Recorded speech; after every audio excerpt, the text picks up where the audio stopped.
So, not to brag you guys, but I just found the one hidden detail in Deltarune that literally solves everything. Okay, I know how that sounds, but seriously, just hear me out on this one, okay?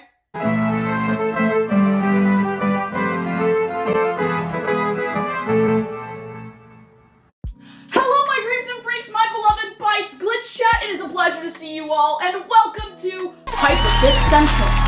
I'm your host, Scenebean, he's Ziggo, and today we are going to be doing something a bit different. See, as we all know, I'm a professional yapper, but rather than yapping about drama today, I decided to yap about a certain video game that has been on my mind for ages now.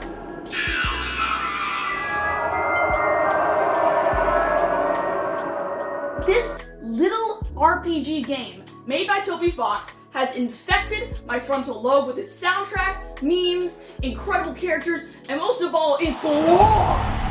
And mainly speaking in regards to said lore, there's been a pressing question that has been on the minds of the Deltarune community, that being, who is the Roaring Knight? Now, there's been many ideas and theories thrown around, and everyone seems to have a different opinion on the matter. Oh, the knight is Des. No, the knight is Carol. No, it's Rudy. It's Asgore. It's Father Alvin. It's Gaster. It's Papyrus. Sans Undertale is the knight from Deltarune. No. And while all these theories are interesting and have some grounds to them, I don't think anyone has come up with the theory I'm going to share today. And it all relies on a small piece of evidence everyone overlooked that solves not only the biggest question in Deltarune, but every question in Deltarune. But before we get to that, if you haven't done so, please consider subscribing and smashing that like button if you want to see more videos like this in the future. I upload new content once every few weeks, and if you like what you see today, make sure to check out my other socials linked in the description, or the playlist tab / livestream tab for more content I know you guys will love. But anyways, with that all being said, back to the video. So first off, let's establish some ground bearings to this, and let me quickly recap what Deltarune actually is for any of my viewers who haven't seen my playthroughs on twitch.tv/yourstreambean. Go follow twitch.tv/yourstreambean. I stream on there all the time. Go follow it right now, okay? Cool.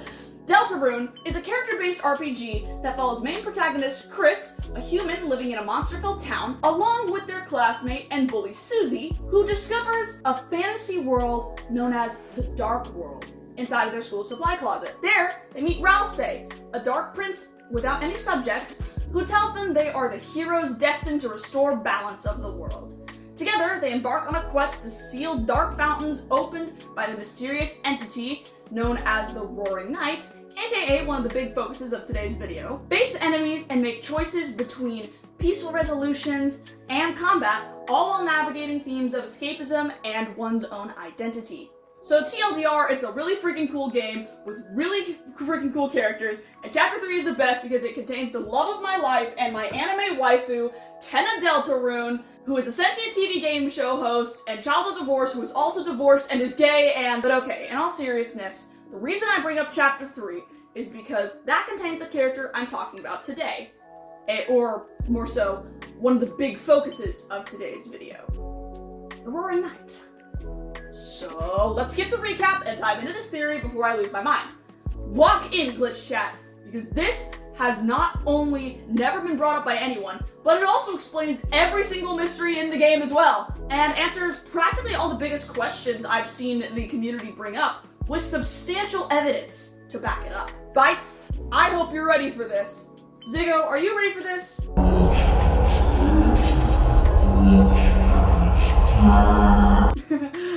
Okay. Lock in, Glitch Chat, because this is the Amalgamation theory. Part 1. The knight isn't a human or a monster. So for starters, I know this sounds really far-fetched. I mean, if the knight isn't a human or a monster, then what is it? Well, before I get into that, let me first start off by pointing some things out. AKA things no one has seemingly pointed out yet that seem jarringly relevant to discerning the knight's identity. The first thing that made me cock my head to the side was the fact that the knight's stomach can just open up. It just open up. The ribs full on rip out of its stomach whenever it roars, and its jaw detaches. It's honestly really disturbing. Not only that, but the knight can also fly, and it can even full on shapeshift, turning itself into an orb, a bird-looking creature, morphing its face and armor around in unnatural mannerisms. The knight isn't really solid matter. I mean, take a good look at it. It pulsates. Its body morphs unnaturally. It seems to melt into itself with the way its face drips like melted wax or slime the first time we encounter it. And the more I looked, the more I thought about it, the more I came to this realization. There's no way the knight can be human or monster. None of the characters we have met, even in the Dark World, work the way the knight does. No enemies, no classmates, no townspeople. The Dark World may change people, but it doesn't change people that much. Or at least, not that we have seen in the first 4 chapters. So then, what is the knight? What species in the Undertale/Deltarune community have we seen that can drip ooze from its body, that can seemingly glitch out and fade into nothing, that can shapeshift, that can morph and change the hole in its face at will, that can float? Ziggo, what creature does that?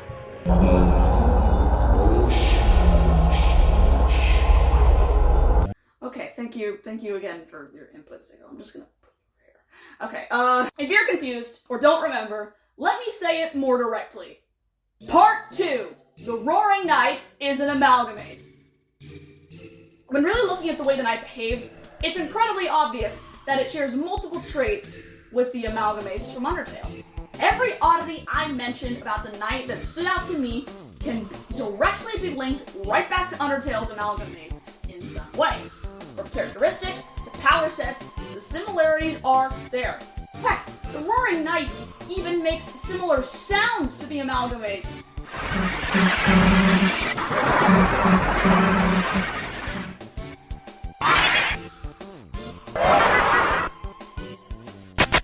The connection is really obvious. We have seen how the Amalgamates can shapeshift their bodies, how they can distort and glitch like how the knight does when it takes damage, how they can float, how they drip ooze like how the knight does. I mean, seriously guys, look at the similarities side by side. We know tobyfox doesn't do coincidences. But then again, if the Roaring Knight is an amalgamate, that brings the question, what is the knight an amalgamate of? Because to make an amalgamate, you need 3 things. A monster, a scientist, and a ton of determination. And based on what we know already, I think we can already deduce what each of those components are. Part 3, Des is the knight. Kind of.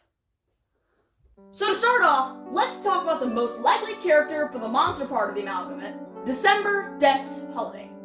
This, I feel, is pretty self-explanatory. I mean, seriously.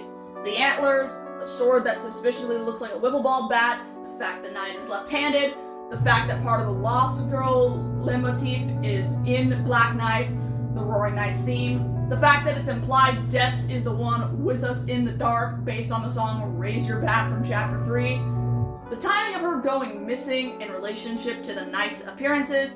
Ideally, it should be cut and dry that the knight is Des, right? But if Des is the knight, let me ask you this. Why is Des so willing to hurt people and put her sister Noelle in danger? Surely she would have known that Noelle had feelings for Susie, and based on what we have been told about Des, she doesn't seem like the type to want to destroy the world or hurt innocent people. And while you say, oh, but Scenebean, Des might not know the full consequences of her actions. She may not know about the prophecy.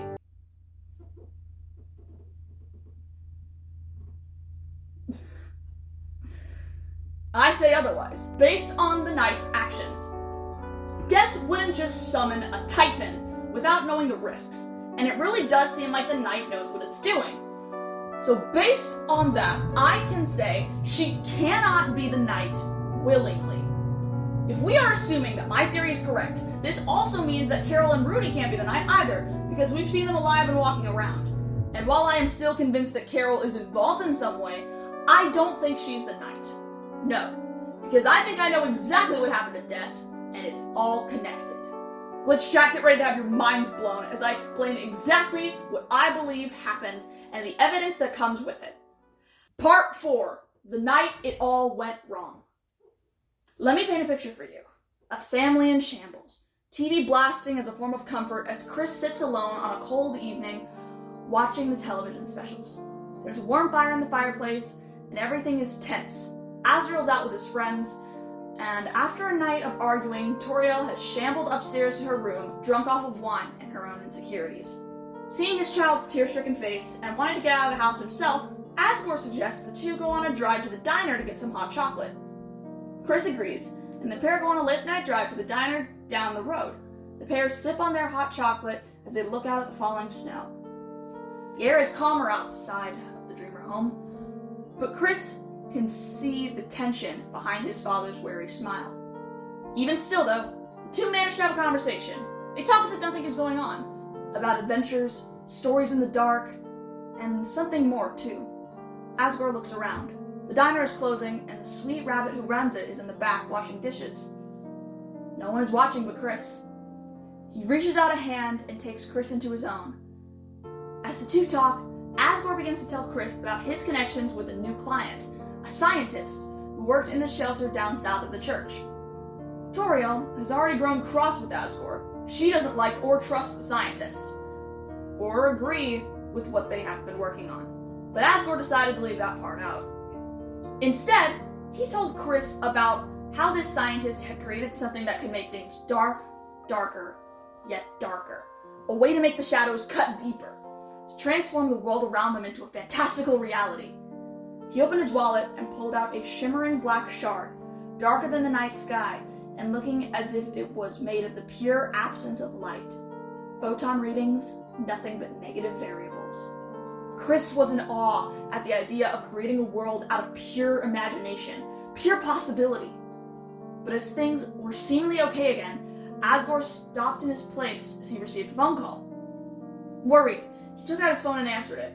Oddly enough, Chris could hear something on the other end, just faintly. Yet, it sounded like nothing but garbage noise. Asgore's face paled.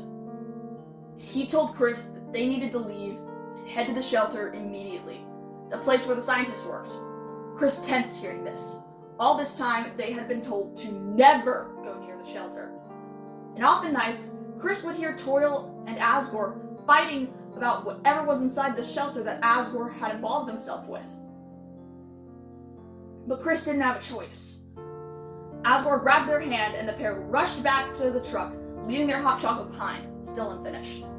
Asgore was clearly distraught, going over the speed limit as he sped to the south of town. Yet, meanwhile, Azrael and his friends had bid their farewells to each other and had left to go home. Azrael found himself left on his own with December, Des, Holiday, eldest daughter of the Holiday family and sister to Noelle.